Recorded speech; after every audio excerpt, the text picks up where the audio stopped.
of the liberation struggle, and we've heard more often how people joined the liberation war. Some were recruited through lying about promises of jobs or school. Some were disappointed by the ruling system. Some were disappointed by their loved ones. Some were taken from schools. Some were running away from something. Some went as the Rhodesian regime spies or agents. But there's one story that is rarely told.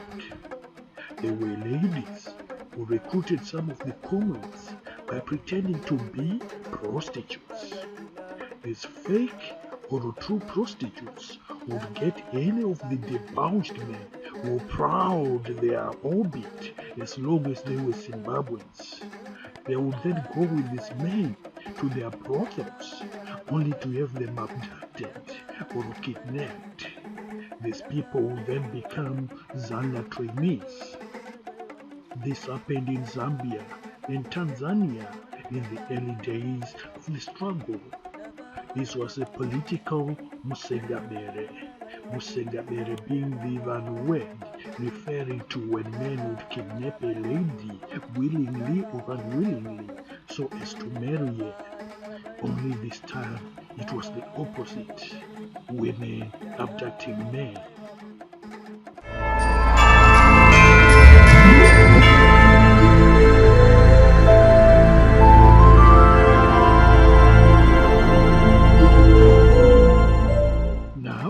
There were many great fighters in the liberation struggle who have been forgotten. I can think of one comrade Champion Machoro who single-handedly killed a lot of soldiers at the Battle of Mutsimundirenge, covered in blood, pretending to be dead, but killing them one by one. And that's what earned him the name Champion, Comrade Champion. He became a top commander, but became forgotten after the war. Then there were comrades like Comrade Disaster, whose funny story is interesting.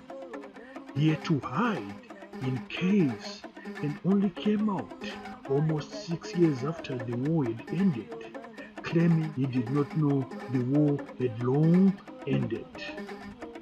But one comrade who was popular and always fought a lone battle as he had gone rowdy and never wanted the company of other comrades was Comrade Simukai Tivapedze Mabunu. He was very popular in the then Chata, Orochivu, Enkodon, Buhera and Chirumanzi areas. He was a Rambo-like character, fighting battles alone, and was very much feared by the Rhodesian Front soldiers. After the war, he was forgotten like many others.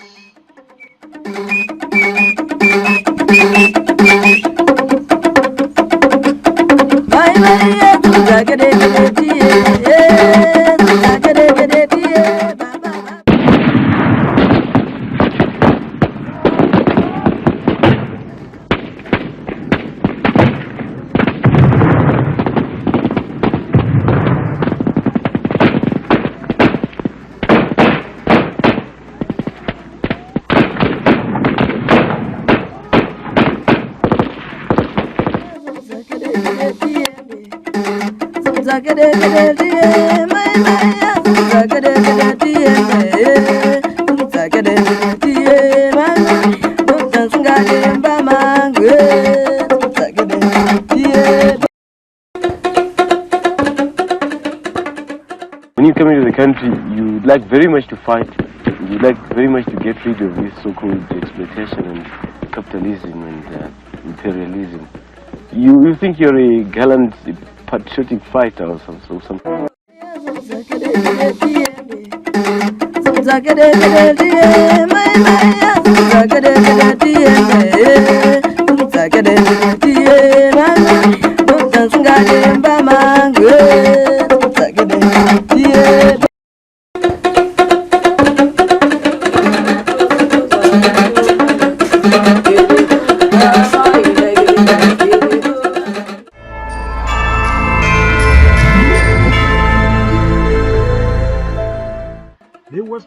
liberation of Southern Rhodesia, now Zimbabwe, Northern Rhodesia, now Zambia, and Nyasaland, now Malawi, which was established on 4 September 1953 and dissolved in December 1963. It lasted for just 10 years, with residents in the three countries very much against the unity. Can Africa ever unite? I wonder.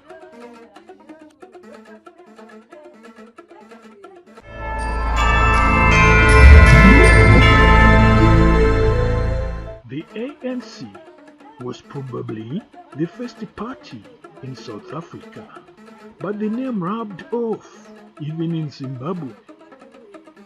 One of the first organizations formed by blacks against white rule was the Rhodesian Bantu Voters Association, led by Abraham Twala in 1923.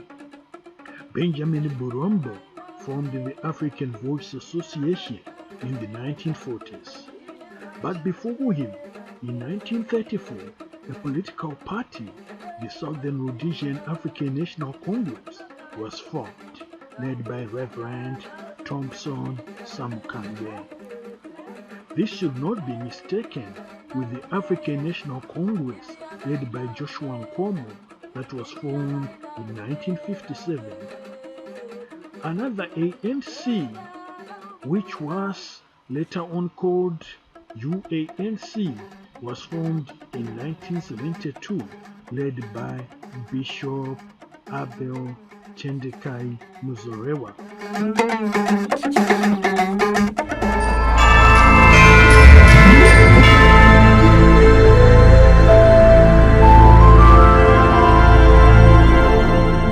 Sticking with the bishop, did you know that Bishop Abel Tendekai Muzorewa once led ZANU and ZAPU too? Initially, Bishop Abel Tendekai Muzorewa, deputized by Reverend Kenan Banana, led the UANC, which was an umbrella group of all parties opposed to Smith, including ZANU and ZAPU. Well, in the politics business, there's so much infidelity, and in that business, your only friend is your dead enemy.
During the Zimbabwe Liberation War, there were protective villages established in many areas so that villagers would not feed comrades or liberators. A fence was constructed for every village, and some paramilitary people called DAs or district assistants patrolled making sure the people were in their camps and were going nowhere. The only time they went out were in the afternoons or in the mornings, and they had to use one gate or two which was manned by these DAs. This style was copied from the Vietnam KIPS protected villages.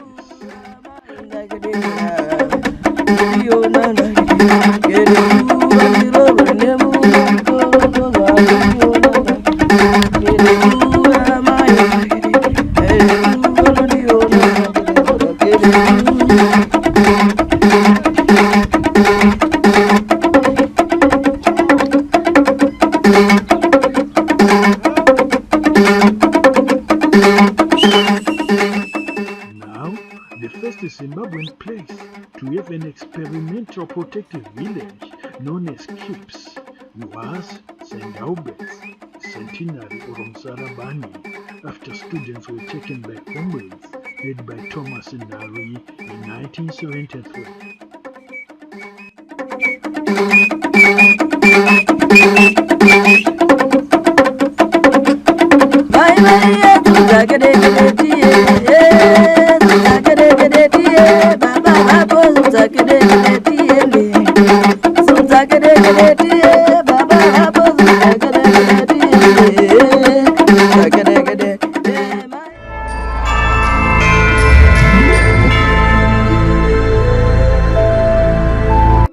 Still unprotected villages, villagers still managed to sneak out and feed the liberators despite the DAs thinking that they were not going to do so.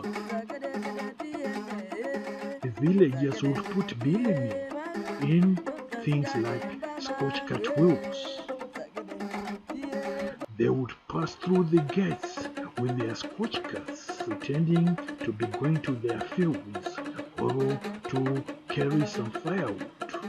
Yet the wheels had things like mealie meal, which they would use to cook for their comrades.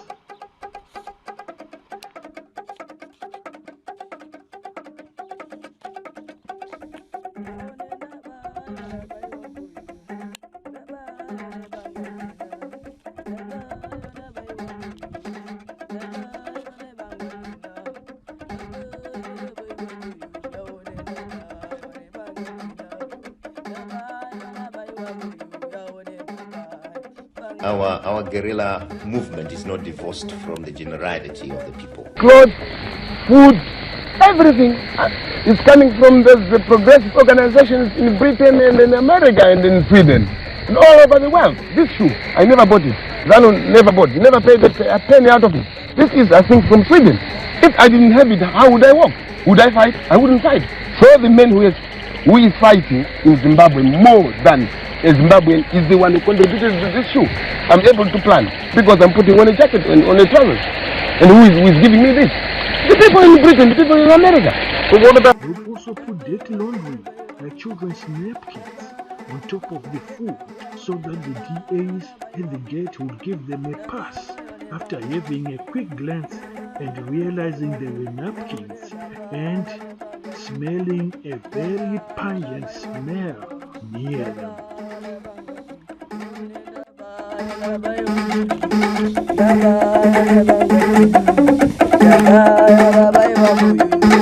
Bye.